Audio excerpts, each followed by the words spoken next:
Fidelidade que abre as janelas do céu.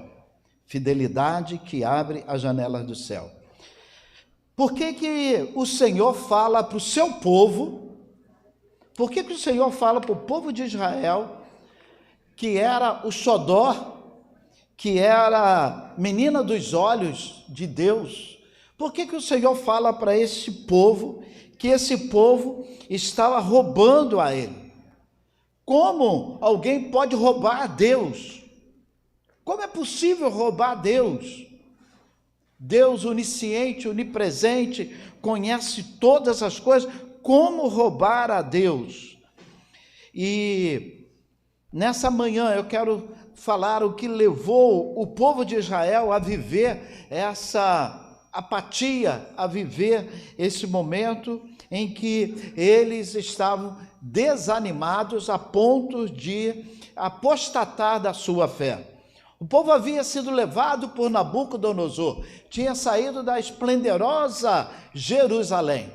Ao sair sido levado cativo para a Babilônia, a Bíblia conta a história de que esse povo que era escravo passou a sofrer na escravidão, porque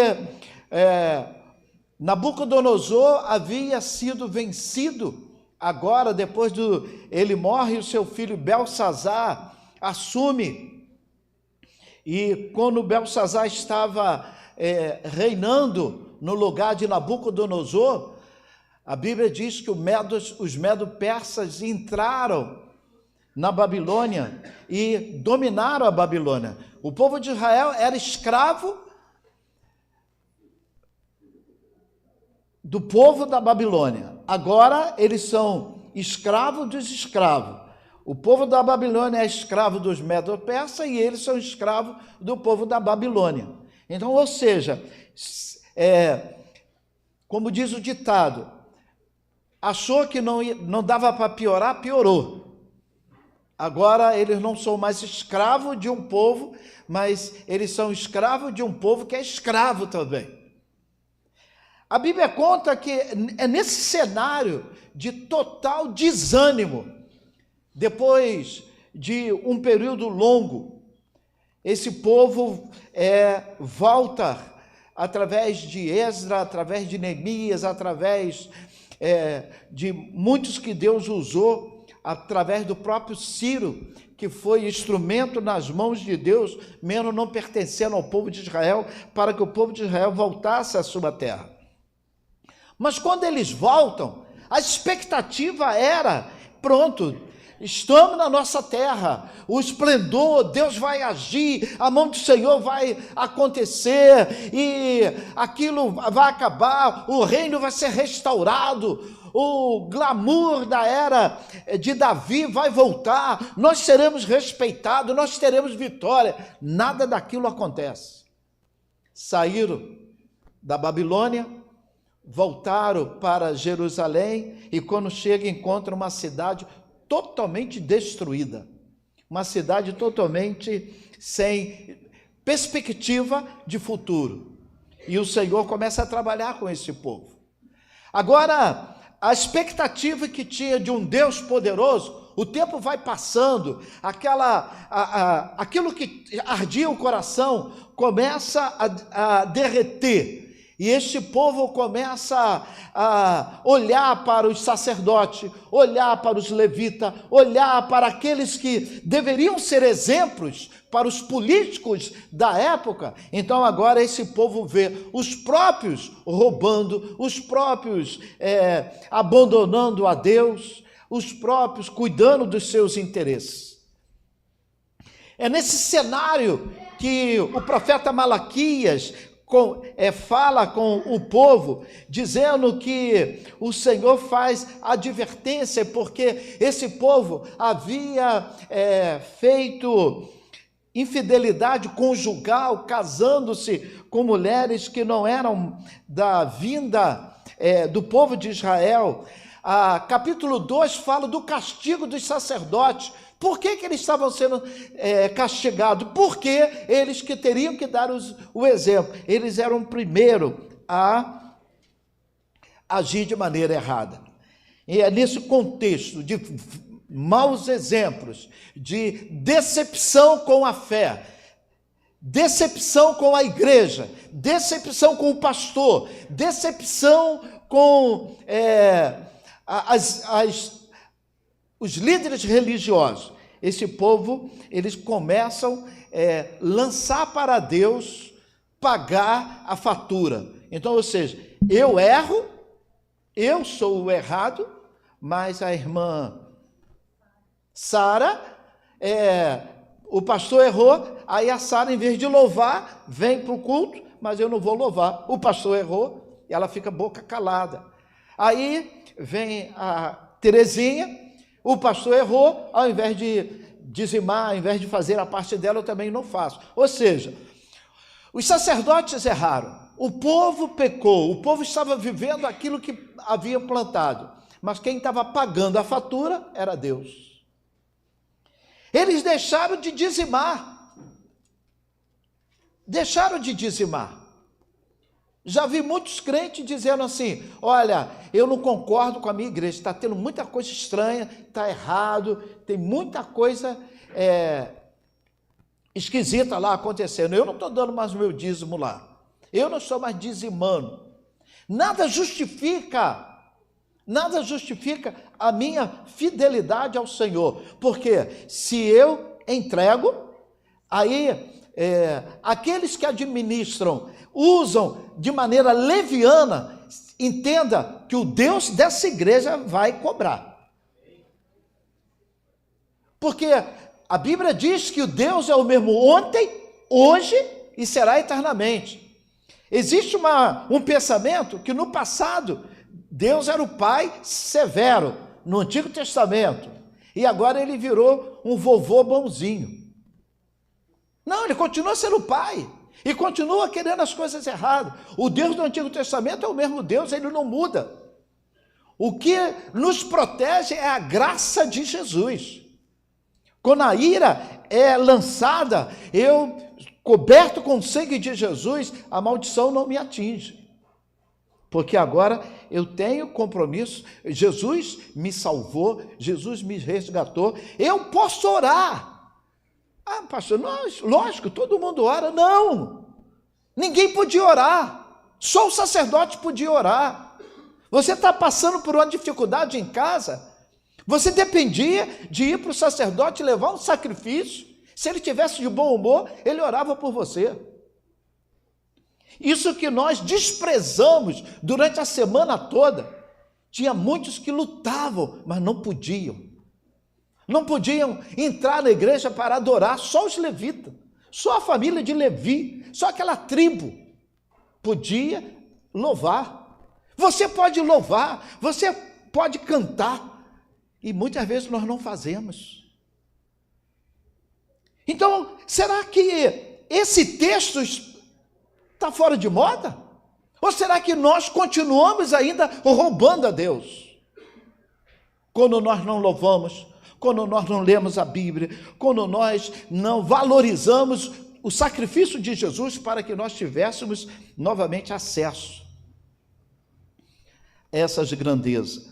Então o Senhor diz que, nesse mesmo capítulo 3, verso 6, ele diz assim, Malaquias 3, verso 6, porque eu vou deixar para que a igreja possa ler comigo, marque isso na sua Bíblia, quando alguém dizer, isso é Antigo Testamento, pastor, isso é Antigo Testamento. Olha o que o Senhor está dizendo para você nesta manhã. Vamos lá.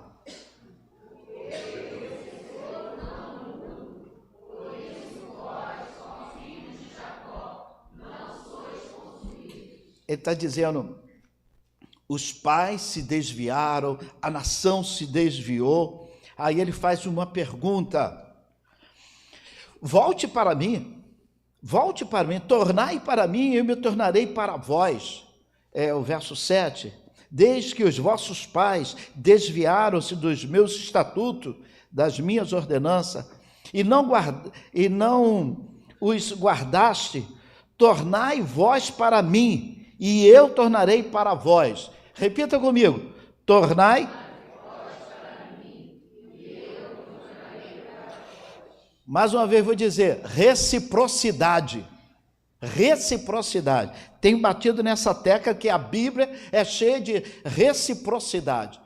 Torne vós para mim e eu tornarei para vós. Se eu não me tornar para Deus, Deus não vai retornar para mim. Eu tenho que retornar ao Senhor, eu tenho que reconhecer que o sacrifício de Jesus é suficiente para que eu tenha acesso a Deus. Eu tenho que reconhecer, eu tenho que, ao orar, agradecer esse sacrifício genuíno de Jesus. E ele convida, tornai vós para mim. O povo havia roubado a Deus. E às vezes nós vemos em várias igrejas ensinando fórmulas secretas para prosperidade. Para prosperidade. Eu vi alguém dizendo que os maiores livros que são vendidos são os livros de autoajuda. Como vencer, como ficar rico, como prosperar, como sair da miséria, como deixar de ser flamenguista, coisa que ajuda, né? Te ajuda a sair dessas coisas ruins. Então, ou seja, maiores livros vendem muito por conta disso. E o povo de Israel havia se distanciado de Deus, oferecendo sacrifício imperfeito. O que eles faziam? Eles, para que eu vou oferecer um animal sem defeito? O animal sem defeito, o animal doente, vai morrer mesmo? E se é para oferecer e vai morrer ali no sacrifício, então eu resolvo o caso, eu levo esse animal defeituoso para o sacrifício. E o Senhor diz que esse povo estava oferecendo a ele coisas que nem eles mesmos aceitariam. Ele diz, será que você, indo ao rei, vocês daria isso que vocês estão trazendo a mim?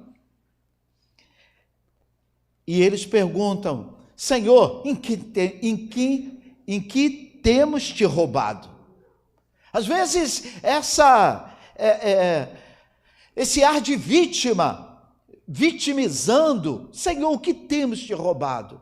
Senhor, por que isso está acontecendo? Reciprocidade. Tudo que o homem semear, ele colherá. Você tem semeado errado.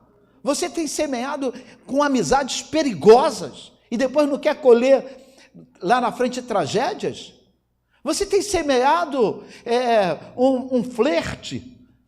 Será que lá na frente você não vai colher aí um adultério, um abandono do seu lar?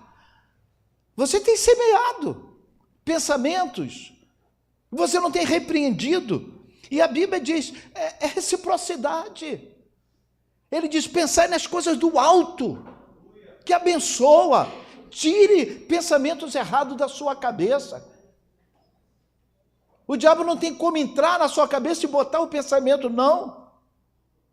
E quando entra, você repreenda. Roubará o homem a Deus? E ele diz, vós me roubeis e dizeis às vítimas, em quem temos te roubado? Eu tenho dado os animais, eu tenho feito, mas tudo meia boca, tudo coisa que o Senhor não aceitaria. Então ele está dizendo, nos dízimos, nas ofertas, posso dizer que no capítulo anterior ele já falou, nos louvores, na adoração, temos roubado. E isso tem acontecido em nossos dias. Você consegue passar o dia com o celular. O dia. Eu salvei uma jovem essa semana, aqui no Catete. Tinha um bueiro com a tampa aberta. Um bueiro, o pessoal trabalhando, não botaram lá, e a menina vinha. Ela cairia naquele bueiro. E eu tive que agarrar, ela achou que estava roubando o celular dela. Quase que chama a polícia, quase que eu sou preso. Eu quero dizer para você, nós passamos 24 horas, pessoas que dormem com o bichinho do lado. E nós temos semeado. Aí fica ouvindo mentiras na internet. O que tem de especialista na internet? Cadê a Dalva? Está aí, minha esposa? A Dalva está aqui. O grande problema dos médicos, a Dalva não está nem mais fazendo consultório, que todo mundo que chega, já chega com diagnóstico, porque viu aonde?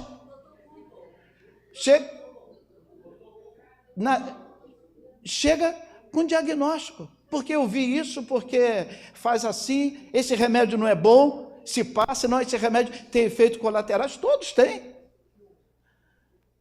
Todos têm. Então eu quero dizer para você, nessa manhã, temos roubado o Senhor. O Senhor tem nos dado 24 horas no dia, nós temos dedicado 12 a um celular, 8 ao trabalho, à nossa vida, 8 talvez dormindo, e o dia de 24 horas acabou, não dá, a conta nem bate.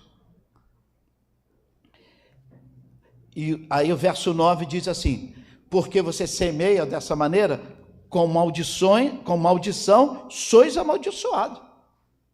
Reciprocidade, pastor, isso é Antigo Testamento, pastor. O Senhor levou a minha maldição da salvação. Eu estava condenado ao inferno. Jesus foi na cruz e se tornou maldito em meu lugar. Mas se eu não entender que eu preciso dar primazia, dar o meu primeiro lugar a Jesus, então realmente eu estou roubando ao Senhor, e a Bíblia diz: com maldições sois amaldiçoados. Não tem como tirar a palavra maldição da Bíblia, existe ainda. E o Senhor diz assim: trazer os dízimos. Por que o Senhor estava mandando trazer dízimo? Porque o diagnóstico que o Senhor tinha feito do povo de Israel era infidelidade. O diagnóstico era roubando o Senhor em tudo. E o Senhor diz que naquele momento em que eles tinham retido, roubando o próprio Criador, eles tiveram consequências de escassez espiritual e escassez material, maldição. Escassez material é considerado nesse texto como uma maldição. Quando nós colocamos o interesse, nosso interesse, o interesse do reino de Deus em segundo lugar, nós quebramos a aliança com Ele. Verso 10 diz assim: trazei todos os dízimos à casa do tesouro. Tem um objetivo para quê? Para que haja mantimento na minha casa. Então ele está dizendo: traga para que haja recurso, para que nós vamos invadir, vamos avançar. Então não retenha. Trazei os dízimos para que haja mantimento. Aí, ele não precisava, mas por amor a nós, ele diz assim: se você for fiel a mim, me prove, provai-me nisto, diz o Senhor dos Exércitos. Me prova nisso. Eu aceito o desafio. Ele estava dizendo. Ele não estava falando assim: eu não quero barganha, eu estou te pedindo fidelidade. Não adianta eu trazer uma bacia de ouro, colocar aqui, mas com traição com a minha esposa. Não adianta eu botar uma bacia de ouro aqui, mas espancando os meus filhos. Não adianta eu botar uma bacia de ouro aqui, mas meu pensamento, as minhas ações, as minhas atitudes estarem muito aquém daquilo que o Senhor quer para mim. Eu preciso ser um homem íntegro. E sabe o que é um homem íntegro? É um homem inteiro. Não pode ser metade na igreja e metade lá fora. Eu tenho que ser inteiro, íntegro. Isso que significa integridade. Integridade significa que eu não posso ser metade casado com Dalva e metade na rua. Isso não é integridade. Integridade é você ser inteiro. E o Senhor convida homens e mulheres inteiros, não cochichando entre dois deuses. E o Senhor diz: provai-me. Traga todos os dízimos à tesouraria da igreja. Não traga sobra. Não traga sobra. O Senhor quer primazia, o Senhor quer prioridade. Sempre oriento isso na hora dos dízimos e das ofertas.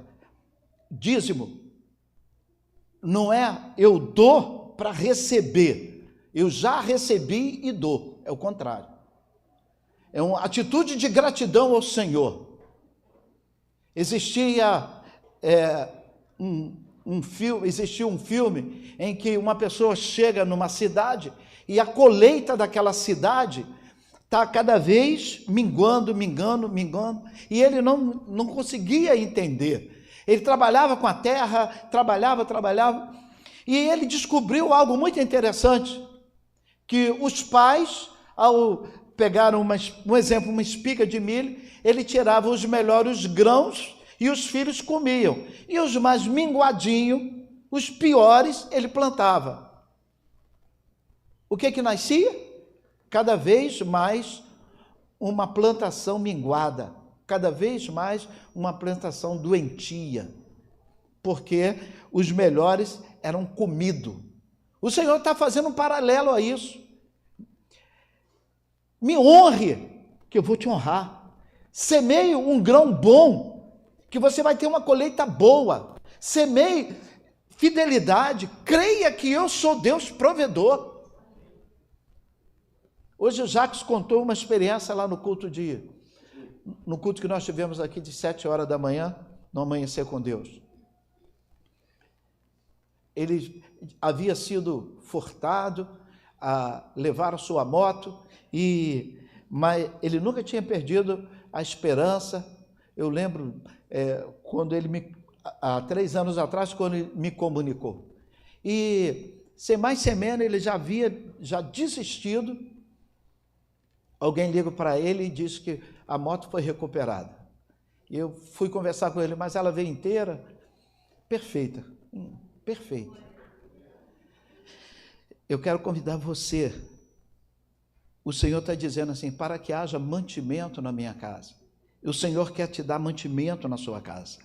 O dízimo serve para o sustento da obra missionária, para cuidar dos necessitados, e quando eu me aplico, trabalho na obra do Senhor. Eu já contei aqui uma história que toda vez que eu falo, me dá um nó na garganta.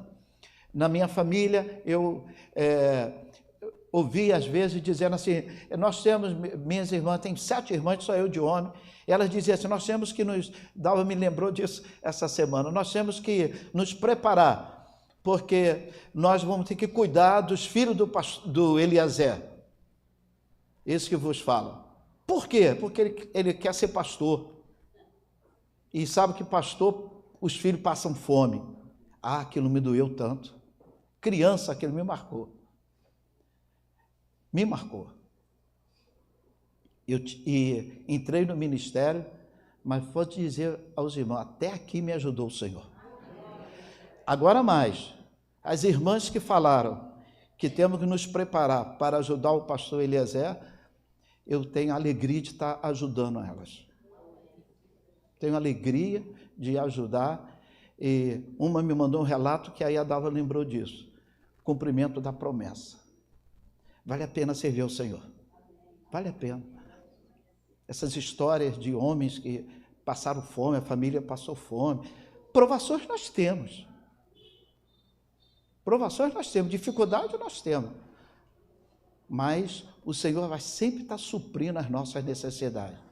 Se perguntar aos pastores aqui, pegar o pastor Heraldo, ele não está aqui, se perguntar ao pastor Heraldo, pastor Heraldo ali, se perguntar ao pastor Heraldo se ele tivesse que recomeçar tudo de novo, certamente ele é louco igual a mim, sim, que vale a pena servir o Senhor. E eu termino, irmãos, fazendo um convite que o Senhor diz, coloca-me à prova, Repita comigo. Esse é o único momento na Bíblia que Deus permite ser testado pelo homem.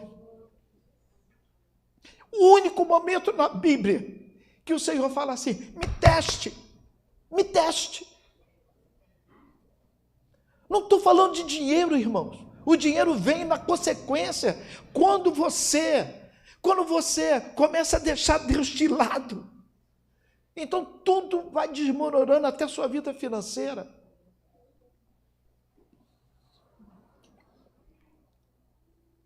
Aí o Senhor não precisava, ele disse assim: eu abrirei as comportas dos céus, eu abrirei a janela dos céus, derramarei bênçãos sem medida, não vai dar para medir.